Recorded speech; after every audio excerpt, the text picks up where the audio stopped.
Hello students, स्वागत है आप सभी का एक नए लेक्चर में। और इस लेक्चर में हम प्रेसी राइटिंग को पढ़ेंगे। प्रेसी राइटिंग होता क्या है, इसको लिखने का सही तरीका क्या होता है और एग्जाम में किस तरीके से आपके क्वेश्चन वगैरह अराइज होते हैं। लेक्चर को ध्यान से देखिए, सारी चीजों को समझिए। सरल, सिंपल और आसान भाषा में आपको सारी चीजें समझाऊंगा, सारी चीजें बताऊंगा। सबसे पहले ये समझिए कि प्रेसी राइटिंग होता क्या है। तो प्रेसी राइटिंग का मतलब ये होता है, एक पैसेज है आपके पास। सपोज कीजिए कि एक पैसेज है आपके पास 10 लाइन का। इस पैसेज को पढ़ करके, जैसे एस्से हो गया आपका, या फिर पैराग्राफ कर लिए, या फिर पैसेज कर लिए, इस पैसेज को पढ़ करके इसकी समरी आपको अपने शब्दों में लिखना होता है कि हाँ, इसमें क्या सारी चीजें कही गई हैं। मेन पॉइंट को देख करके, समझ करके, पढ़ करके इसकी समरी आपको अपने शब्दों में लिखना होता है। पूरा सारांश आपको अपने शब्दों में लिखना होता है और इसका आपको टाइटल देना होता है। ठीक है, ये किस चीज के बारे में है। वुमेन की सेफ्टी के बारे में है, मैन की सेफ्टी के बारे में है, चिल्ड्रेन की सेफ्टी के बारे में है, महात्मा गांधी जी के बारे में है, या फिर कह लीजिए कि क्रिकेट के, कह लीजिए कि किसी चीज के बारे में है, या फिर किसी भी इवेंट के बारे में है। जो भी होगा इसको पढ़ना होता है, समझना होता है, इसकी समरी आपको लिखनी होती है और इसका आपको टाइटल देना होता है। तो प्रेसी राइटिंग का मतलब क्या होता है कि जो भी आपको पैसे दिया गया है उसका पूरा सारांश आप कम शब्दों में करके लिखना, छोटे से छोटे शब्दों में करके लिखना। अब इसके कुछ रूल्स और टर्म्स एंड कंडीशंस भी होते हैं, अभी मैं आपको नीचे बताऊंगा। तो सबसे पहले इसका डेफिनेशन देखिए।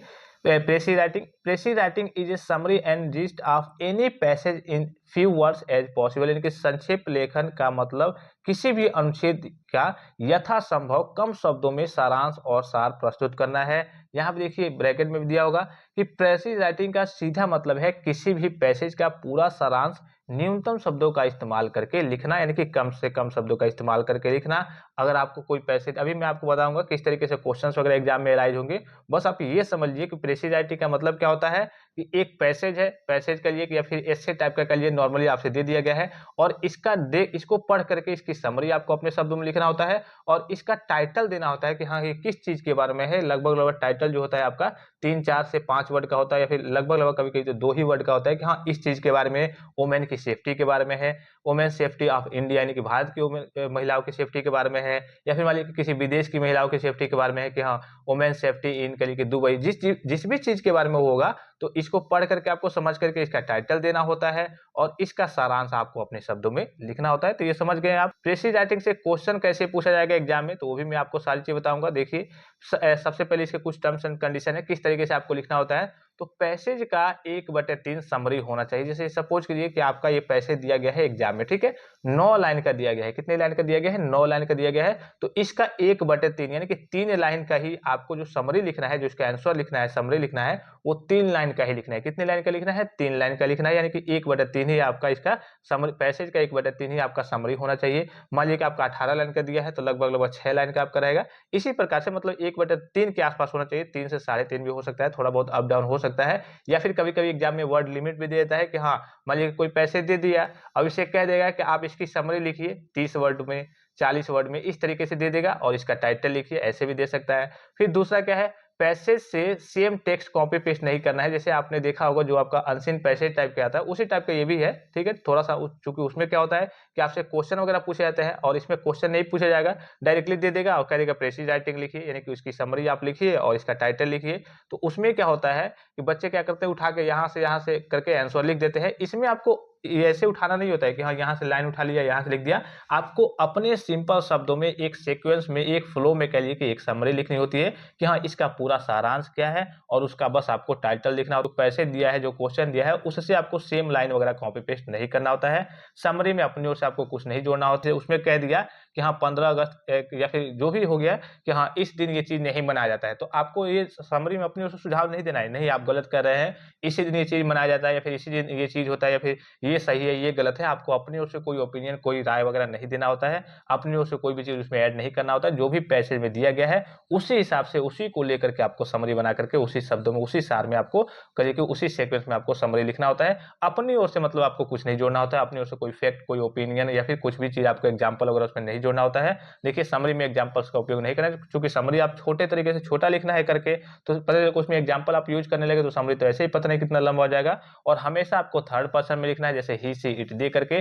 Don't use first and second person, जैसे आई, वी, यू, ये आपको जो फर्स्ट पर्सन हो गया या फिर सेकेंड पर्सन हो गया, इसका यूज आपको नहीं करना है, हमेशा थर्ड पर्सन में लिखना है। सेंटेंस हमेशा का क्या करना है, इनडायरेक्ट फॉर्म में होना चाहिए। जैसे डोंट यूज डायरेक्ट फॉर्म, जैसे Ram said to me he is going to home, ये इन्वर्टेड कामा लगा के, डबल इन्वर्टेड इन्वर्टेड कामा लगा के, इसको आपको डायरेक्ट फॉर्म में नहीं लिखना होता है। डायरेक्ट आपका जो भी सेंटेंस आप लिखेंगे, समरी वगैरह लिखेंगे, इनडायरेक्ट फॉर्म में ही होगा, डायरेक्ट फॉर्म में नहीं होगा। उसमें कामा वगैरह, इन्वर्टेड कामा वगैरह आपके नहीं आएंगे। सिंपल आपका समरी होगा। सिंगल पॉइंट को रिपीट नहीं करना है। जाहिर सी बात है, बार बार किसी पॉइंट को आप रिपीट करेंगे तो समरी आपका लंबा हो जाएगा। समरी में अपनी ओर से देखिए, कोई भी फैक्ट, ओपिनियन, क्रिटिसिज्म वगैरह नहीं देना है कि हाँ ये हो गया, आपने ये गलत बताया है, समरी में ये गलत है, आप अपनी ओर से थोड़ा बहुत ऐड कर दिया, फिर एग्जाम्पल वगैरह देने लगे, तो अपनी ओर से कोई फैक्ट, कोई ओपिनियन, कोई क्रिटिसिज्म वगैरह आपको ऐड नहीं करना है, ना ही एग्जाम्पल देना है। समरी लिखने से पहले उसका टाइटल आपको देना होता है। समरी लिमिट आपको क्वेश्चन पेपर में भी दिया जा सकता है कि हाँ 50 शब्दों में लिखिए या फिर 60 शब्दों में लिखिए। जैसे मान लीजिए कि अभी मैं आपको एग्जाम्पल के थ्रू ये समझा रहा हूँ। समरी कभी-कभी ये होता है, जैसे मान लीजिए कोई क्वेश्चन गिवन हुआ, ठीक है, तो इसमें कह दें कि चलिए समरी लिखना है, तो समरी वो करिए कभी-कभी दे देते हैं कि चलिए हाँ 20 वर्ड में लिखिए, 30 वर्ड में इसकी समरी लिखिए, 40 वर्ड में लिखिए। अगर नहीं देंगे तो इसका 1/3 आपको लिखना है। अर्थात करिए अगर 50 लाइन का दिया हुआ है, कोई करिए कि क्वेश्चन कह लीजिए, फिर पैसेज कह लीजिए, तो उसका लगभग आपका कितना होगा, लगभग 15, 16, 17 के आसपास होगा कि हाँ 17 लाइन के आसपास आपको उसकी समरी वगैरह देनी होगी। या फिर कभी-कभी वर्ड लिमिट भी दे देगा कि हाँ इतने वर्ड में आप इसकी समरी को लिखिए और इसका आप टाइटल लिखिए। ठीक है, अब एग्जाम्पल के थ्रू समझते हैं किस तरीके से क्वेश्चन वगैरह पूछे जाएंगे। इसी तरीके से आपका पैसेज टाइप का, एक तरीके से एस्से कहिए, पैराग्राफ कहिए। तो अब चूंकि एस्से भी कहेंगे तो इसका मान लीजिए कि आपको टाइटल तो मालूम नहीं है, ठीक है, किस चीज के बारे में आप पढ़ेंगे तो मालूम चल जाएगा, तो उसका टाइटल दे देना होता है आपको। अब पैसेज को पढ़ेंगे तो इसका कहिए कि जो मेन पॉइंट्स है उसको कहिए अंडरलाइन करके समझते रहेंगे। बस उसकी नॉर्मल सी समरी आपको लिख देनी होती है कि हाँ ये चीज है। जैसे सपोज कीजिए कि अभी मैं आपसे कहूँ कि आप को मान लीजिए कि डिप्लोमा चाहिए मैकेनिकल इंजीनियरिंग प्रोडक्शन। मान लीजिए आपको एक पैसेज दे दिया, ये जैसे क्वेश्चन टाइप का, कि सबसे पहले आप जीकप के थ्रू क्या करेंगे, जीकप में रजिस्ट्रेशन करेंगे। रजिस्ट्रेशन के बाद से आप क्या करेंगे, एंट्रेंस एग्जाम देंगे। एंट्रेंस एग्जाम देंगे, फिर आपकी काउंसलिंग होगी। काउंसलिंग होगी, उसके बाद से क्या होगा, आपका एडमिशन होगा। एडमिशन के बाद से क्या होगा, आपका कहिए कि बोर्ड में रजिस्ट्रेशन होगा। बोर्ड में रजिस्ट्रेशन होने के बाद से कहिए कि हर एक सेमेस्टर में आपको एग्जाम वगैरह देना होगा। उसकी पढ़ाई करेंगे, रेगुलर कॉलेज वगैरह जाएंगे, ठीक है, सेमिनार वगैरह जो भी सारी चीजें आपके प्रैक्टिकल वाइवा होंगे, फिर आपका एग्जाम होगा, थ्योरी का एग्जाम होगा। हर एक कहिए कि ईयर में आपके 2 सेमेस्टर के, कहिए कि 2 सेमेस्टर होते हैं। दोनों सेमेस्टर का पहला आपका कंप्लीट हुआ, रिजल्ट आएगा। उसके बाद से दूसरा आपका थर्ड सेमेस्टर चलेगा, फोर्थ सेमेस्टर चलेगा, रिजल्ट आएगा। फिफ्थ सेमेस्टर, सिक्स सेमेस्टर चलेगा। फोर्थ सेमेस्टर के बाद से आपको समर ट्रेनिंग करनी होगी, ठीक है। अब तो चूंकि रूल आ गया है, सेकंड सेमेस्टर के बाद से भी आपको समर ट्रेनिंग करनी होगी। फिर आप कहिए कि जब fourth semester, fifth semester, six semester के एग्जाम देंगे तो आप पास आउट हो जाएंगे। उसके बाद से कहिए कि लगभग 3, 4, 5 महीने बाद आपका कहिए कि जो फाइनल डिप्लोमा का सर्टिफिकेट है वो आपको मिलेगा। तो ये पूरा कहिए कि क्या हो गया, एक तरीके से पूरा आपका एक पैसेज हो गया।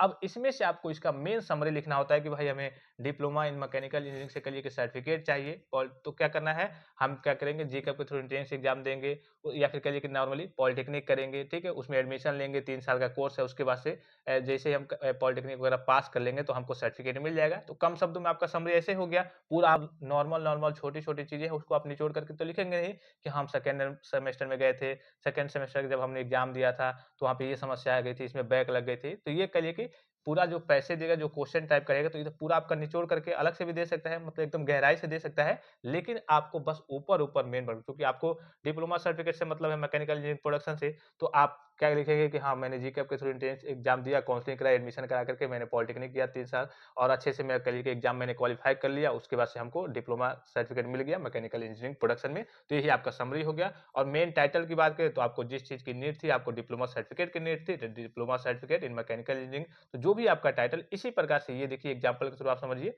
आप समझ गए होंगे, सिंपल और काफ़ी आसान सा होता है ये। देखिए, the crime rates against women in the country have only risen to a great extent. Women think twice before stepping out of their homes, especially at the night. This is unfortunately the sad reality of our country that lives in constant fear. They contribute to the growth and development of our country. Still, they are living in fear. Women in India have been given equal rights as the men. Crime against women are on the rise. We must ask the men to change their thinking and work to make the India a safer place for women. सबसे पहले देखिए, passage को आपको कम से कम 2-3 बार पढ़ना होता है, जो भी क्वेश्चन आपके एग्जाम में गिवन होगा। जब क्वेश्चन को आप पढ़ेंगे तो समझ जाएंगे। अब देखिए यहाँ पे वोमेन सेफ्टी के बारे में आपको मालूम है कि हाँ, ये क्राइम रेट्स के बारे में बात हो रही है, ठीक है। वुमेन की किसी भी देश की बात करें, अब चूंकि यहाँ पे देखिए भारत की बात हो रही है, तो किसी भी देश की बात करें तो यहाँ पे वुमेन्स की सेफ्टी के लिए काफ़ी ज़्यादा करिए कि जो भी महिलाएं होती है वो सुरक्षित नहीं होती हैं। क्राइम रेट्स वगैरह काफ़ी बढ़ते जाता है और महिलाएं घर से बाहर निकलते समय कई बार सोचती है, स्पेशली रात की बात करें तो ये कहिए कि किसी भी देश की बात करें तो ये कहिए कि एक तरीके से सैड रियलिटी है। और ये वाकई में जब भी महिलाएँ आप भी देखते होंगे कहीं भी अगर बाहर निकलना होता है तो दिन में चलिए नॉर्मली चली जाती है, रात में उनको निकलने से पहले सोचना होता है, घर वाले भी मना करते हैं कि नहीं रात को नहीं जाना है, दिन में जहाँ भी जाना होगा वहाँ पे जाए, फिर भी कहिए कि अब उनको भयभीत में रहना पड़ता है, भय में रहना पड़ता है। और जबकि उनका भी योगदान कंट्री के डेवलपमेंट में उनका भी योगदान, जैसे मेल का योगदान होता है, फिर वैसे ही फीमेल का योगदान होता है कंट्री के प्रोग्रेस में। फिर भी वो कह लीजिए कि फ़ियर यानी कि भय में जीती हैं। Women in India have been given equal rights as men, crime rates are on the rise. अब आपको मालूम है कि दिन प्रतिदिन की बात करें तो क्राइम रेट्स वगैरह वुमेन के प्रति, महिलाओं के प्रति बढ़ता जा रहा है। वी मस्ट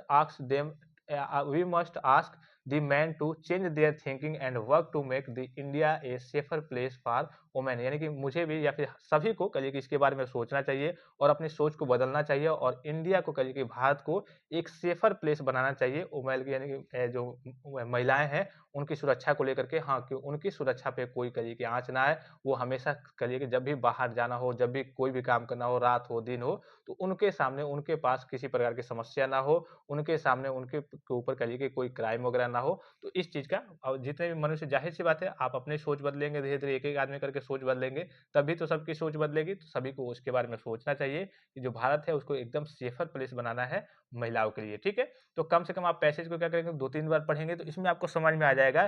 देखिए वुमेन सेफ्टी की तो बात हो रही है, ठीक है? वुमेन सेफ्टी तो आपने टाइटल, सबसे पहले आपको क्या देना है, टाइटल देना है। चलिए आपने वुमेन सेफ्टी दे दिया, लेकिन ये गलत है। क्यों गलत है भाई? वुमेन सेफ्टी की तो बात हो रही है, लेकिन यहाँ पे स्पेशली करके यहाँ पे अगर आप देखेंगे तो इंडिया की बात हो रही है। इंडिया यहाँ पे मेंशन है, अगर नहीं मेंशन होता तो बात कर चलिए वुमेन सेफ्टी की बात हो रही है, हर एक देश की वुमेन सेफ्टी की बात हो रही है। लेकिन अगर आप पैसेज को पढ़ेंगे ध्यान से तो यहाँ पे इंडिया मेंशन है, यानी कि जो वुमेन सेफ्टी की बात हो रही है वो इंडिया के लिए बात हो रही है, इंडिया की वुमेन सेफ्टी की। तो आपका टाइटल क्या आ जाएगा, वुमेन सेफ्टी इन इंडिया, ये आपका टाइटल हो गया। अगर नॉर्मली नहीं दिया होता, सभी देशों की यहाँ पे बात होती तो डायरेक्टली आप लिख देते वुमेन सेफ्टी, ठीक है? लेकिन यहाँ पे स्पेशली इंडिया की बात हो रही है कि हाँ, इंडिया में महिलाओं के प्रति कहिए जो क्राइम रेट है वो काफ़ी बढ़ता जा रहा है। रात में महिलाएं घर से बाहर निकलते समय कई बार सोचती हैं, तो यहाँ पे स्पेशली इंडिया मेंशन है, तो यहाँ पे वुमेन सेफ्टी इन इंडिया, ये आपका क्या हो गया, टाइटल हो गया। अब समरी आपको कैसे देखना है, देखिए समरी आपको कैसे देना है, अपने शब्दों में आपको सिंपल साधारण शब्दों में मेन पॉइंट्स को देख करके बस समरी आपको देना होता है। देखिए, the condition of women is very painful in India, men and women together help in the progress of the nation, but still women is always in fear and dread. The crime rates against women in India are rising day by day. People should change their thinking and work to make the India a safe place for women. Simple शब्दों में हो गया, देखिए पूरा सारांश हो गया कम शब्दों में। यहाँ पे समरी में क्या है, वही चीज है, the condition of women is very painful in India, काफी कहिए कि एक तरीके से पेनफुल है महिलाओं का जो कंडीशन है इंडिया में, भारत में। Man and women together help in the progress of the nation, but still women is always in the fear and dread. दोनों का योगदान रहता है, मेल का भी और फीमेल का भी, यानी कि मैन का, महिला का और पुरुष का, दोनों का योगदान रहता है कंट्री के प्रोग्रेस में। फिर भी जो महिलाएं हैं वो हमेशा फियर और ड्रेड में रहती है, यानी कि भयभीत रहती है, भय में रहती है। The crime rates against women in India are rising day by day. दिन प्रतिदिन आपका जो क्राइम रेट्स है वो बढ़ते जा रहा है इंडिया में। People should change their thinking, लोग हैं उनको सोचना चाहिए, अपनी सोच को बदलना चाहिए और वर्क करना चाहिए to make India a safe place for women, यानी कि इस चीज पे काम करना चाहिए या फिर ऐसा बनाना चाहिए अपने देश को कि जो भारत है वो सेफ प्लेस बन जाए वुमेन के लिए। तो ये आपका पूरा सारांश हो जाएगा। तो नॉर्मली आपको कुछ नहीं करना होता है, पैसेज को 2-3 बार, जो भी आपका क्वेश्चन गिवन होगा 2-3 बार पढ़ेंगे तो उसका उसमें से आपको टाइटल मिल जाएगा, टाइटल दे दिया आपने, और अपने शब्दों में आपको सिंपल शब्दों में जो जो मेन पॉइंट्स उसमें दिख रहा होगा उसकी समरी बस आपको लिख देनी होती है। समरी में आपको एग्जाम्पल वगैरह का यूज नहीं करना होता है, टू द पॉइंट आपको लिखना होता है। जो भी चीज उसमें बताई गई है अपनी ओर से, आपको कोई फैक्ट, कोई ओपिनियन, कोई राय वगैरह आपको नहीं देना होता है। अगर आपका लिए थोड़ा बहुत इंग्लिश से हिंदी में ट्रांसलेट कर लेते हैं तो आपके सामने किसी प्रकार की यहाँ पे समस्या नहीं आने वाली है, तो बस आपको नॉर्मल सा समरी लिख देना होता है। आई होप कि ये लेक्चर आपको काफी ज्यादा हेल्पफुल और इन्फॉर्मेटिव लगा होगा। फिलहाल इस लेक्चर में इतना ही, इजाजत दीजिए, धन्यवाद, थैंक्स फॉर वॉचिंग, मिलते हैं नेक्स्ट लेक्चर में।